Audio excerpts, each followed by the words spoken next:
Como o pastor disse, nós estamos hoje aqui encerrando uma série de 7 ou 8 palavras, que eram uma série onde se entendeu aqui da igreja que eram assuntos relevantíssimos para nós como igreja, assuntos que formam a base para que possamos viver como igreja.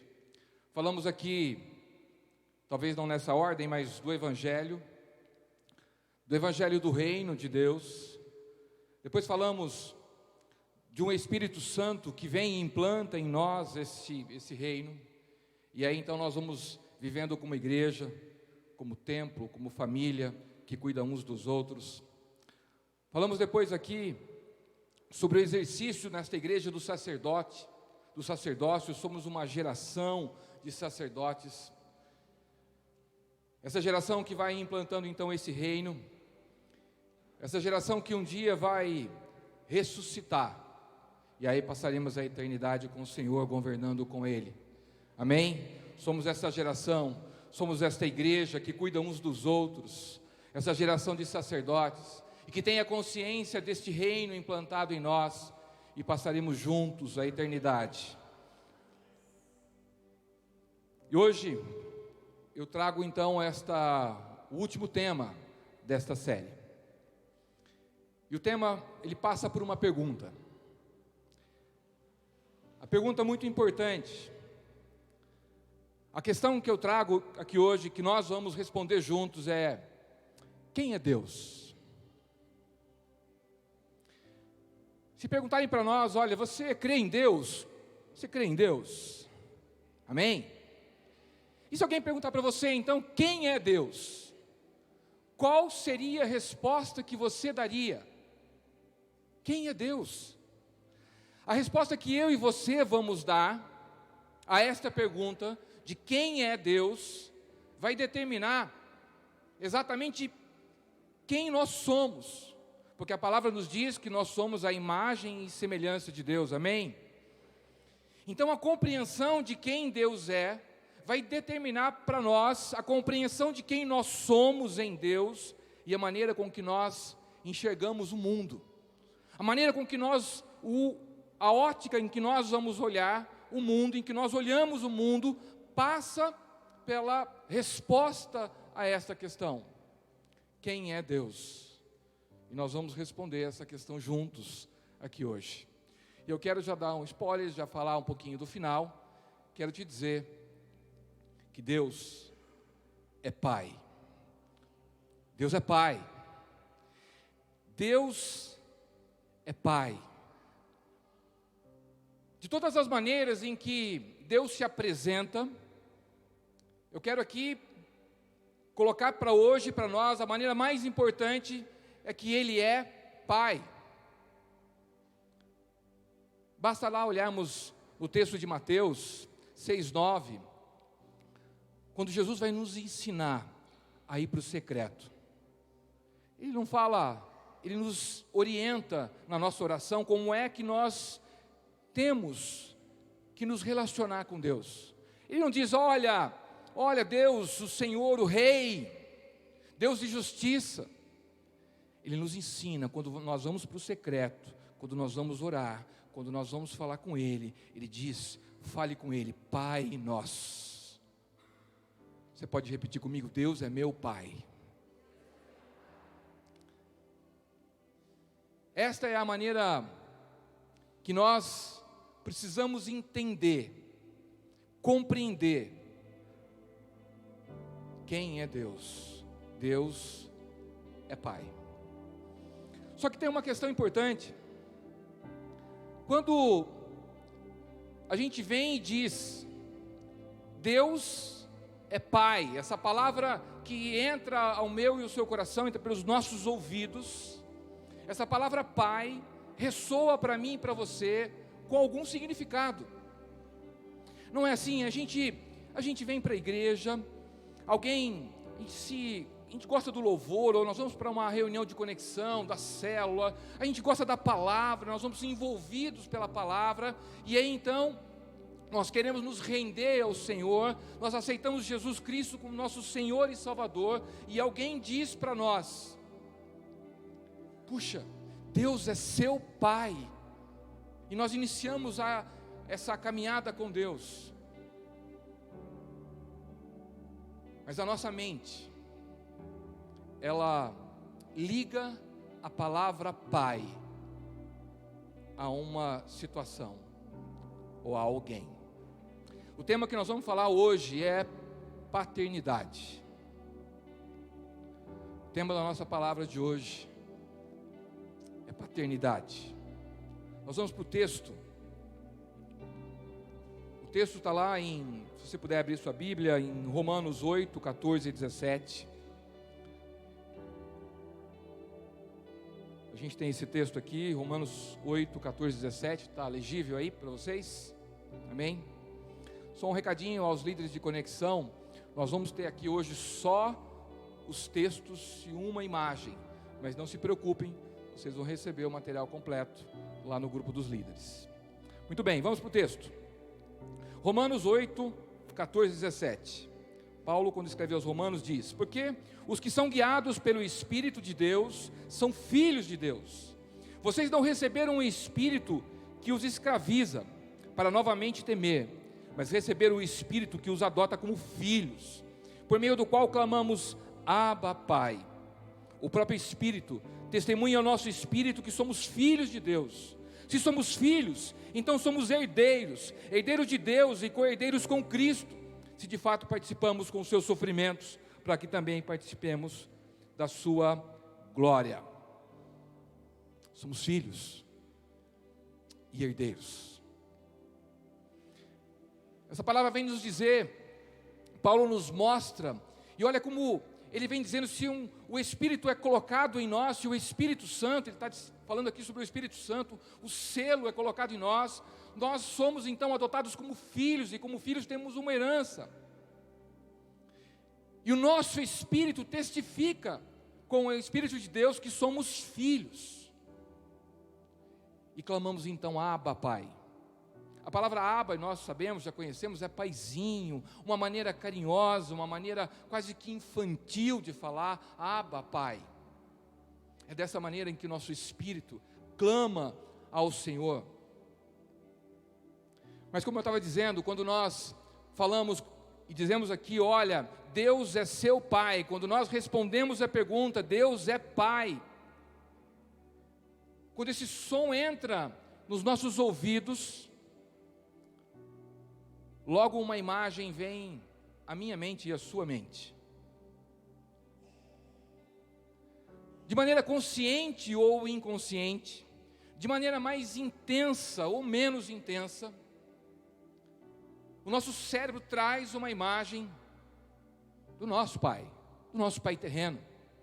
A palavra Pai traz para nós uma ligação da experiência em que nós vivemos aqui com o nosso Pai terreno.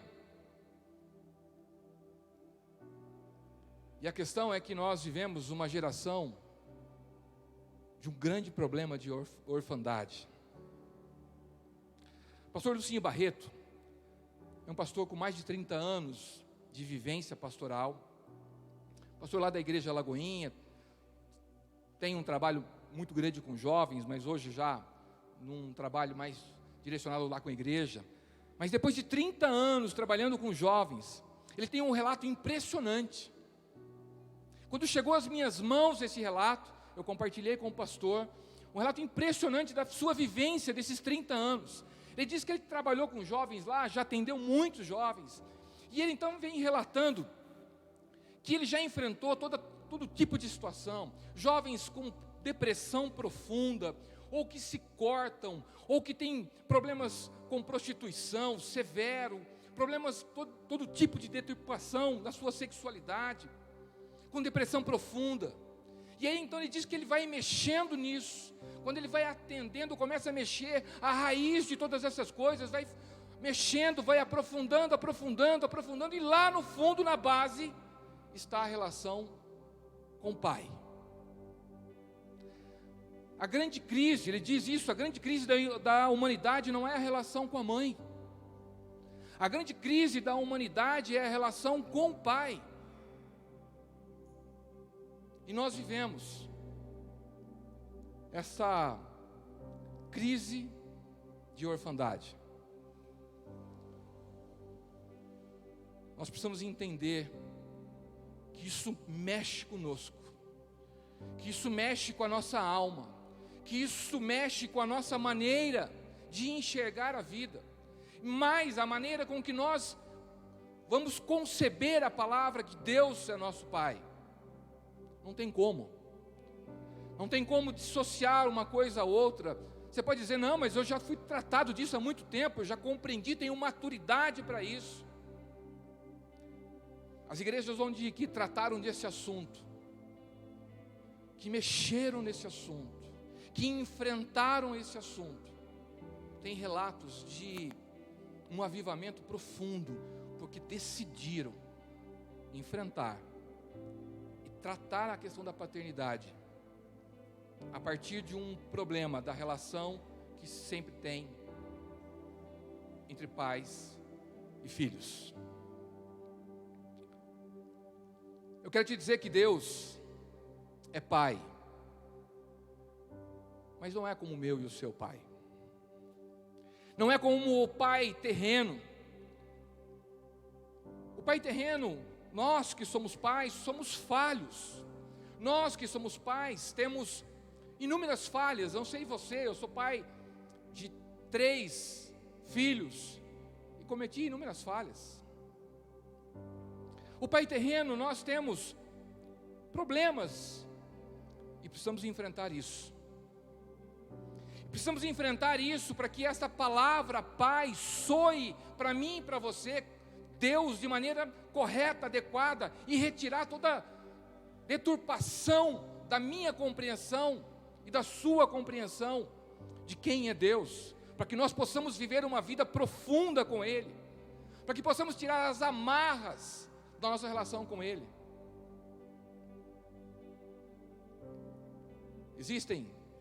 Eu quero comentar aqui 3 tipos de pais, ou 3 formas erradas de um pai terreno.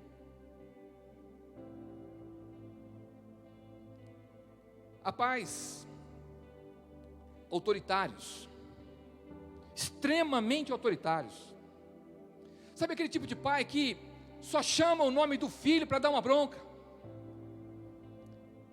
Pais que nunca se relacionaram com um carinho com o filho, duro demais, severo demais, nunca trouxe uma palavra de elogio. A única palavra que chamava o nome do filho, só chamava o nome do filho para dar uma bronca.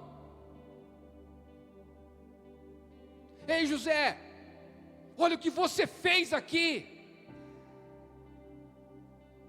Pais que só tocaram os seus filhos para dar uma palmada. Pais que não se relacionam, nunca se relacionaram com um carinho com o filho. Pai autoritário demais. E aí, esse filho, quando ouve a palavra que Deus é seu pai, pode ter uma dificuldade tremenda e achar o seguinte: meu Deus, quando eu cometer algum erro aqui agora, Deus vai me mandar algo, vai me mandar um raio, vai acabar comigo. Tem uma dificuldade do relacionamento com Deus, porque acham o olhar para Deus é o olhar do seu pai terreno, autoritário, extremamente autoritário, e não conseguem se relacionar com Deus como pai, porque é esta visão que ele tem. Acham que Deus vai sempre é um Deus de castigo. Ou talvez não. Talvez na história tem alguém aqui, eu não conheço a sua história, tem alguém aqui que tenha tido um pai, não foi autoritário, mas foi permissivo. Tipos de pais errados: autoritário, permissivo. Sabe aquele pai que tudo pode? Ô pai, posso sair e voltar a hora que eu quiser? Pode, filho. Ô pai, posso me envolver com qualquer tipo de gente? Pode, filho. Volta a hora que você quiser, se envolve com quem você quiser. Pai, posso adiantar algumas coisas aqui? Pode, filho. Pai, posso não cumprir com o meu compromisso? Não pode, filho. Pode. Pai, pode. Pai, pode. Pai permissivo demais. Ou então aquele pai que ainda é permissivo, que sempre diz ao filho: olha, se você fizer isso da próxima vez, essa próxima vez nunca chega. Nunca chega. Olha, eu vou te disciplinar se você fizer isto, e a disciplina nunca vem. E aí esse filho vai crescendo, e quando alguém diz para ele, Deus é pai, ele começa a achar que a relação dele com o pai é uma relação como essa, que não haverá disciplina alguma, que não haverá consequência nenhuma por aquilo que ele vai fazer. Ele pode fazer qualquer coisa, porque não haverá consequência. Olha, ele acha então que Deus é um Deus que absolutamente permissivo. Ele age, ele pode às vezes não falar, mas as suas atitudes são nesta direção. Ah, imagina, Deus é um Deus de amor. Deus de amor vai deixar com que eu passe a eternidade no inferno? Conversa, isso não vai acontecer. No final de tudo, Deus vai dizer o seguinte: todos estão salvos, podem vir. Deus, imagina, isso não vai acontecer. E tem uma relação com Deus a partir desta sua visão, porque teve uma vida com um pai permissivo. Ou talvez não, talvez o pai que alguém teve não foi um pai nem autoritário, não foi um pai nem permissivo, foi um pai ausente. Um pai ausente que todas as vezes que o filho precisou dele, ele não estava lá. Ô pai, eu quero te contar uma história aqui. Não. Eu estou ocupado demais. Eu estou ocupado demais com as minhas coisas, com as coisas que eu tenho que fazer, com as coisas que são importantes. Isso não é importante. Fala com a sua mãe. Um pai ausente. Filhos que perderam o seu pai de maneira muito prematura. Um dia você dormiu, acordou, ele não estava mais lá. O pai foi embora. Foi embora com uma outra mulher, foi embora para uma outra vida. Um pai ausente. Filhos que, embora pode ser que não tenha ido embora, mas ficou em casa, dentro da casa, mas viveu como se não estivesse lá, não derramou vida sobre o filho. E diz para o filho: olha, filho, isso que você está fazendo aqui não é importante. O meu trabalho, as minhas coisas, eu preciso me preocupar com coisas grandes. E aí esse filho vai olhar para Deus e vai achar: não, Deus não vai olhar e vai se preocupar com as minhas coisas. Esse Deus que é pai, imagina, Ele vai se preocupar com todas as outras coisas grandiosas, grandes problemas que tem no mundo, vai se preocupar comigo.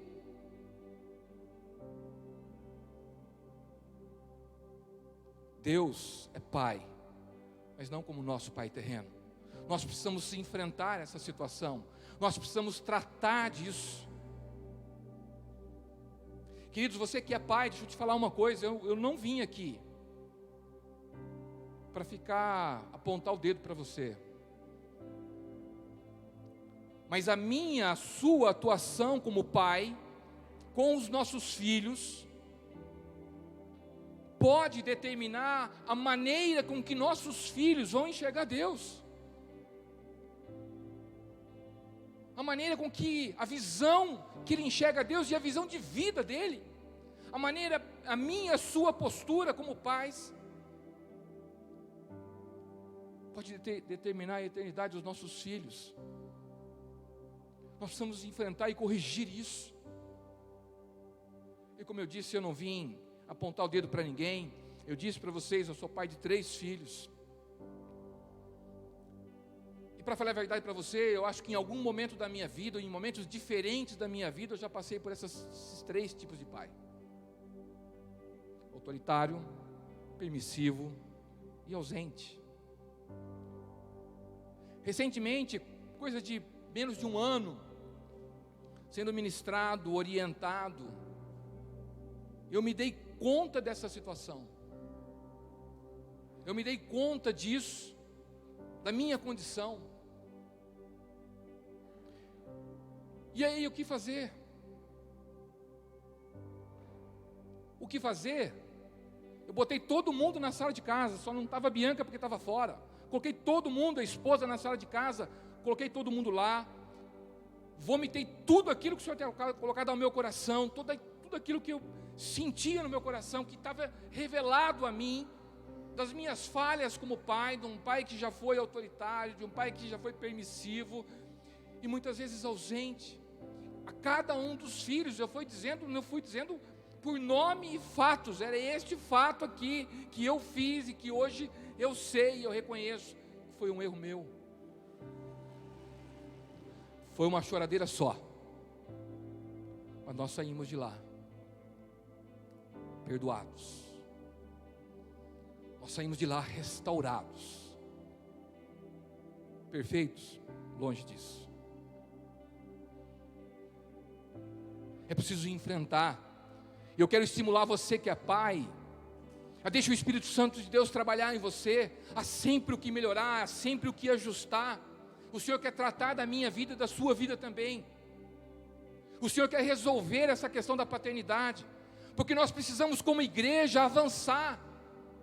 Nós precisamos como igreja seguir aquilo que o Senhor tem para nós como propósito.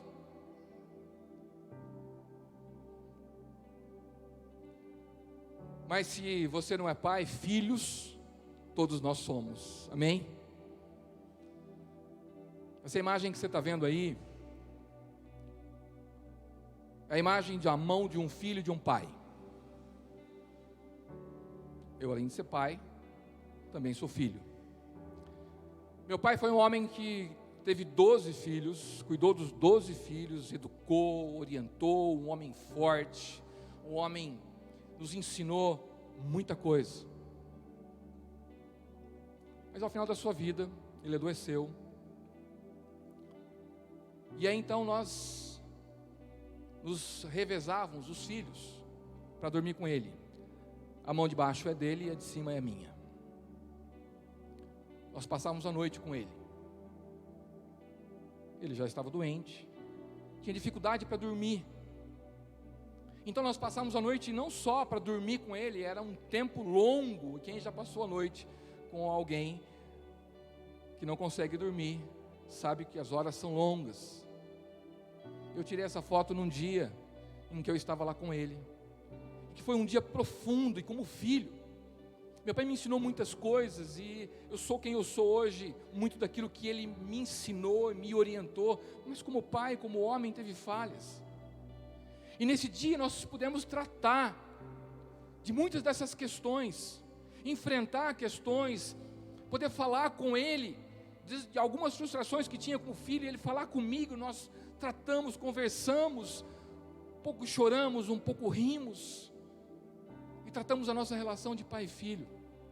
Nesse dia eu pude orar por ele, nesse dia ele entregou a vida dele para Jesus, nesse dia nós pudemos tratar a nossa relação como pais e filhos. Amados, eu quero te dizer de maneira muito prática, nós precisamos resolver essa questão da paternidade terrena. Você precisa se posicionar em relação a essa paternidade. Nós precisamos resolver isso em relação aos nossos pais. Nós precisamos resolver isso. Não importa quem o seu pai é, se ele foi um excelente pai ou não, nós precisamos resolver. Nós precisamos liberar perdão. Se eventualmente o seu pai não foi um pai excelente para você, precisamos liberar perdão, resolver isto. Se o seu pai, você pode me dizer, mas meu pai não mudou, eu não tive a oportunidade que você teve de passar uma noite com ele lá, e conversar, e chorar, e rir, ele não mudou nada, não tem importância nenhuma, isso não se refere a ele, mas a você. Nós precisamos resolver a questão da paternidade terrena. Mas meu pai não está mais aqui, eu não tenho mais nem contato com ele, ou ele já se foi. Nós precisamos nos posicionar em oração e liberar perdão, amém? Nós precisamos resolver essa questão da paternidade terrena, para tratar a nossa alma. A melhor maneira de tratar a nossa alma é liberando perdão, é declarando perdão. Se o seu pai contribuiu para a sua existência apenas, você tem que ser grato a Deus pela vida dele, porque eu e você estamos aqui, porque um dia ele contribuiu. Nós precisamos liberar perdão, nós precisamos resolver a questão da paternidade terrena, para tratar esse espírito de orfandade, para que a minha e a sua visão de Deus, de quem Deus é como Pai, seja uma visão adequada, correta, porque o Senhor tem muito para nós, para que possamos viver. O Senhor tem um avivamento para nós, e é a partir desta visão ajustada de Deus como Pai, é que nós vamos viver isso. O problema da orfandade traz uma posição, um sentimento de escravos, nos aprisiona. Tem um exemplo na Bíblia que todos nós conhecemos, está lá em Lucas 15, 19, acho que o texto está aí, 15, 19 e 29, a história todos nós conhecemos, é a parábola do filho pródigo, o filho que foi embora, o filho que pegou a sua herança e foi embora, e de repente ele caiu em si, desejou comer a comida dos porcos, e aí então ele vem nesse texto, ele vem então e diz, ele reconhece a sua situação e deseja voltar para a casa do pai, ele diz, não sou mais digno de ser chamado teu filho, trata-me como um dos teus empregados. A condição desta maneira, deste filho que tinha esta visão deturpada, desta orfandade, fez com que ele desejasse voltar para a casa do pai, para se relacionar com o pai como um empregado. Pior, o filho que estava dentro da casa do pai, 15 também, 29, diz, o filho que estava dentro da casa do pai, quando ele respondeu ao seu pai, olha, todos os anos tenho trabalhado como um escravo a teu serviço, e nunca desobedeci as tuas ordens, mas tu nunca me deste nenhum cabrito, para eu festejar com os meus amigos. O espírito de orfandade nesses dois filhos levaram eles a se relacionar com o pai como empregado e o outro como escravo. Amada igreja, filhos têm herança, filhos não recebem salário. O espírito de orfandade leva pessoas a tentar se relacionar com Deus para receber salário. Quantas vezes ouvimos pessoas dizendo, olha, eu estou aqui, eu trabalho para Deus. Não, nós não trabalhamos para Deus, nós trabalhamos com Deus, somos filhos, herdeiros do reino. Nós desenvolvemos e fazemos o que fazemos porque nós estamos trabalhando com Deus, para desenvolvimento do seu reino. Órfão quer trabalhar para receber apenas salário, quer trabalhar para receber bênção, quer trabalhar para poder receber as migalhas, mas filho, compreende que faz parte do reino. Filho, faz parte, entende que tem herança.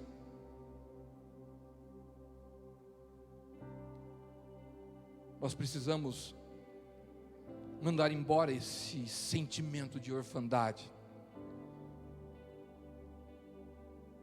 Nós precisamos mandar embora esse sentimento que nos leva a nos relacionar com Deus como empregados e como escravos.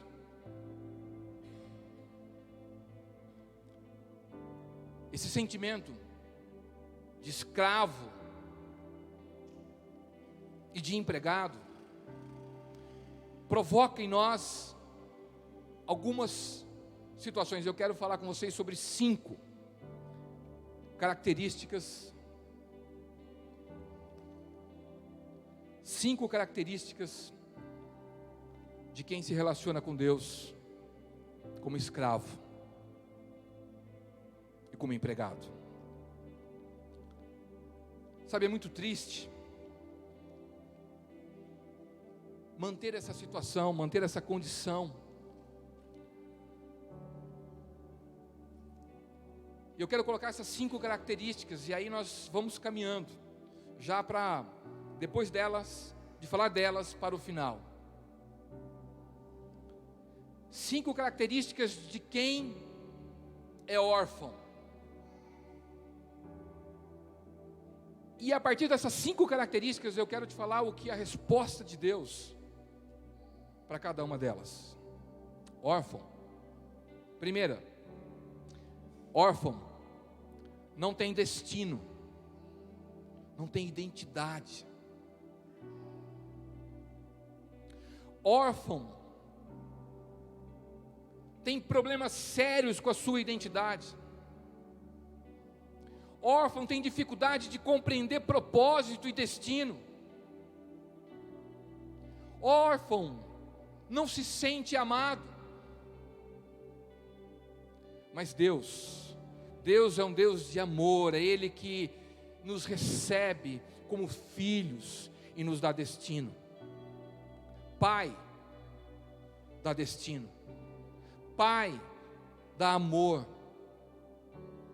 Nós amamos porque Ele nos amou primeiro, a palavra nos ensina isso. E esse Pai que nos dá destino, a partir desse amor, que é um amor que cuida de cada um de nós. Deus disse para Abraão, pegou Abraão, nós conhecemos a história, disse a Abraão: Abraão, sai da sua terra e vai para a terra em que eu te mostrarei. Pegou Abraão de onde ele estava e direcionou a um destino.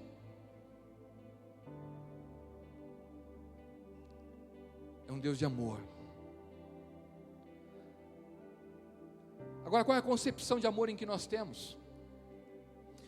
O nosso Deus, que é Pai, que é um Deus de amor, é um Deus de amor que cuida de cada um de nós e nos trata, nos direciona.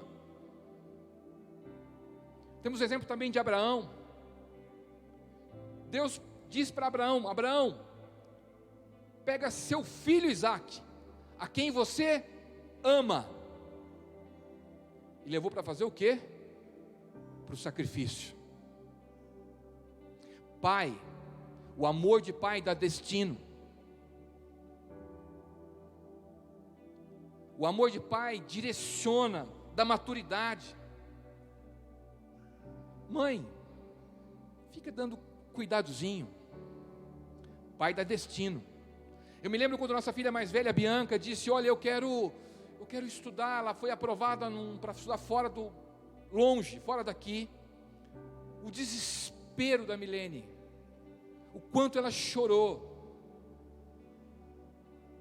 Eu tive que pegar a Bianca, dizendo: filha, vai.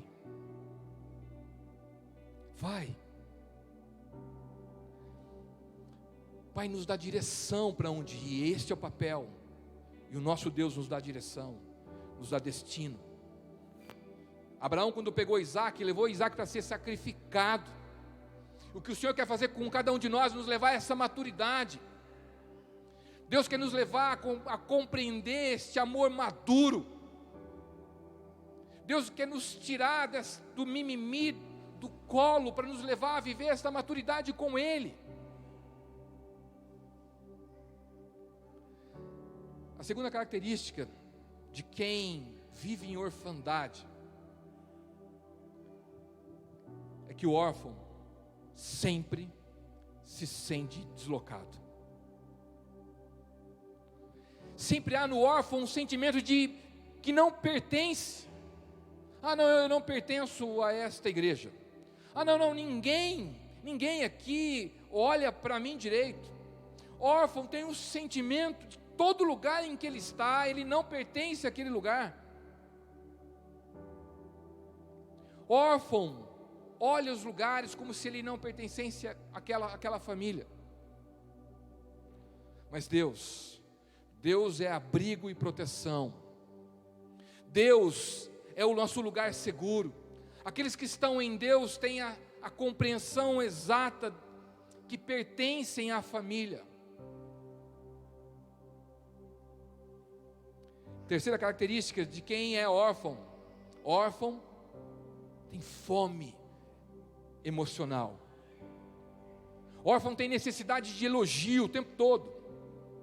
Sabe aquelas pessoas que muitas vezes precisam o tempo todo de serem elogiadas. Pessoas que o tempo todo precisam que alguém diga para ela: olha, nossa, como você está bem. Nossa, como que o casal, o cônjuge, ou a namorada, o namorado, fique o tempo todo elogiando. Às vezes, mulheres que colocam roupa curta demais porque querem chamar a atenção, ou homens que fazem a mesma coisa, ou querem sempre chamar atenção para aquilo que são ou estão fazendo. Tem necessidade de ser olhado, de ser visto. Uma fome emocional que nada cessa. Mas em Deus é o nosso afeto. Nele nós somos supridos de todas as nossas carências, de todas as nossas necessidades. Quarta característica do órfão: um senso de escassez e de pessimismo. Tem sempre um olhar negativo. Sempre reclama de alguma coisa. Sabe aquelas pessoas que nunca estão satisfeitas com nada? Olha, mas ficou bom nessa igreja, mas esse ar está muito gelado. Olha, o microfone está lá, o som estava muito alto. Olha, o louvor demora muito nesse lugar. Sempre. Olha, a palavra é boa, mas tem sempre um olhar negativo. Um sentimento que está sempre faltando algo na sua vida. Mas Deus é alimento, Deus é o provedor, Deus retira esse nosso sentimento. Pessoas que muitas vezes olham sempre pela escassez, que vai faltar algo. Não vai faltar, não vai dar certo. Eu não vou conseguir concluir. Deus é o nosso alimento e nosso provedor. Quarta característica, quinta e última característica: o órfão tem sempre um sentimento de solidão constante. Olha, foi meu aniversário, mandaram uma mensagem ou me ligaram no meu aniversário, mas ninguém ligaria para mim, só porque roda aí nos grupos o meu nome lá. Ninguém ligaria para mim. Ninguém gosta de mim. Verdadeiramente ninguém gosta de mim. Ninguém me suporta, ou as pessoas só me suportam. Ninguém se importa verdadeiramente comigo, ninguém olha para mim. Sequer sou notado aonde eu estou. Um sentimento de solidão constante. Pessoas que tiveram perdas do seu pai terreno, muito drástica, tendem a ter esse sentimento de solidão. Ou seu pai foi embora do dia para a noite, ou ele foi retirado de você do dia para a noite por uma doença, ou uma situação que você não tinha controle. E aí nós vamos nutrindo esse sentimento de solidão. Uma orfandade que precisa ser retirada de nós. Eu quero te dizer que Deus é amigo. Deus nunca vai te abandonar. Deus, Ele está com você em todos os lugares. Ele está com você em todo o tempo, em toda situação, em toda circunstância. Nós não somos mais servos, somos amigos. Temos com Ele uma relação de amizade. Temos com Ele uma relação de intimidade. Nós precisamos resolver essa questão e tirar esta orfandade.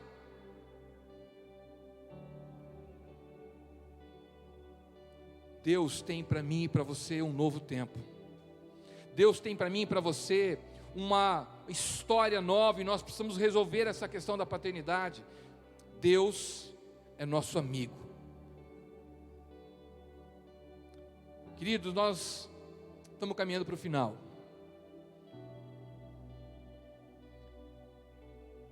E a palavra de Deus vai nos dizer que nos últimos dias, acho que o texto está aí, do profeta Malaquias, ele nos diz que nos últimos dias,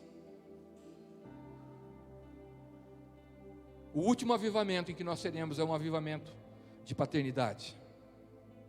Malaquias 4, 5, 6, ele diz: eis que vos enviarei o profeta Elias, antes que venha o grande e terrível dia do Senhor.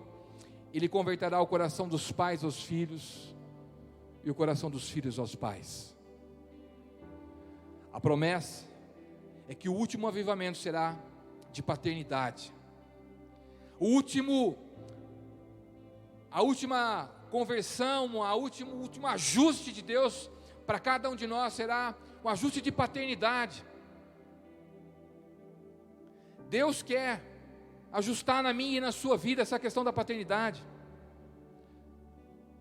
Deus quer ajustar na minha e na sua vida, para que a gente possa viver com profundidade esta palavra dEle, aquilo que Ele tem para nós aqui como igreja. Vejam que nesse texto de Malaquias, ele diz que ele enviaria o profeta Elias. Elias foi um profeta que teve um filho espiritual que fez o dobro do que ele fez. O Senhor quer tratar conosco a questão da paternidade, porque Ele quer nos levar a viver algo mais profundo. Ele quer nos levar a viver individualmente ou como igreja o seu propósito para mim e para você. Ele quer nos ajustar, porque há algo que nós precisamos avançar, há um novo nível para mim e para você.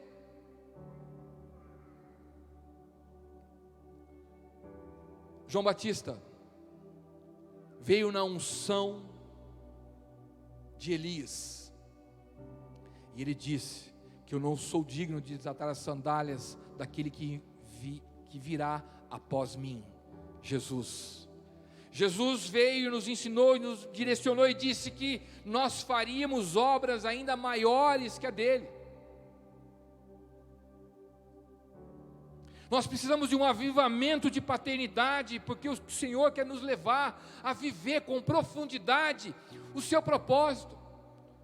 Nós precisamos tratar da nossa alma, nos libertarmos disso para vivermos o que Ele tem para cada um de nós, como igreja ou individualmente. Nós temos uma cidade para conquistar, nós temos uma nação para conquistar, mas precisamos primeiro conquistar o nosso coração. Eu queria te convidar a ficar de pé. Amada igreja,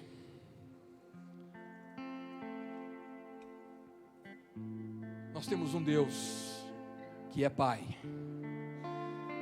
Nós temos um Deus que é Pai.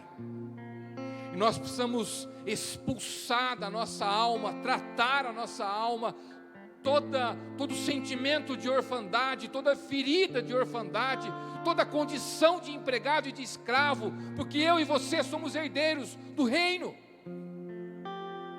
Porque eu e você somos uma geração de sacerdotes. Porque eu e você temos muito a conquistar aqui. Nós precisamos ser livres de todo espírito de orfandade.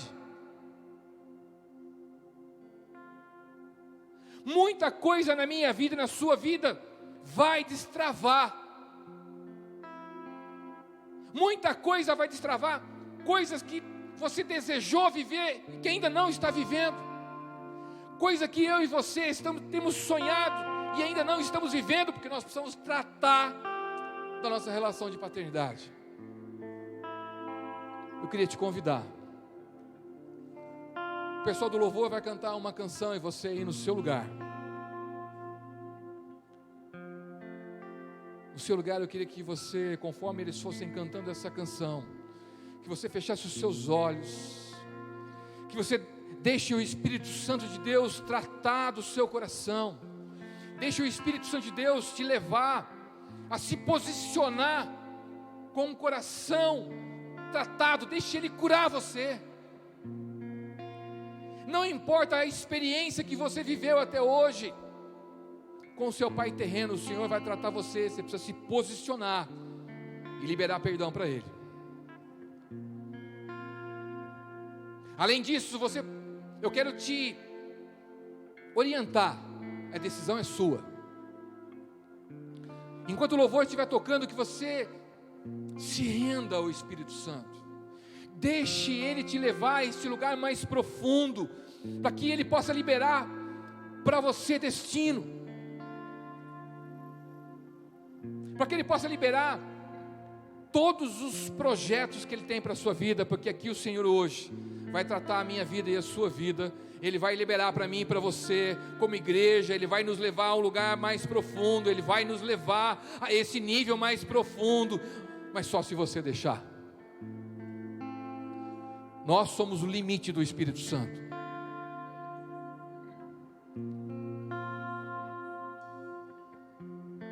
Feche seus olhos. Enquanto essa canção é ministrada,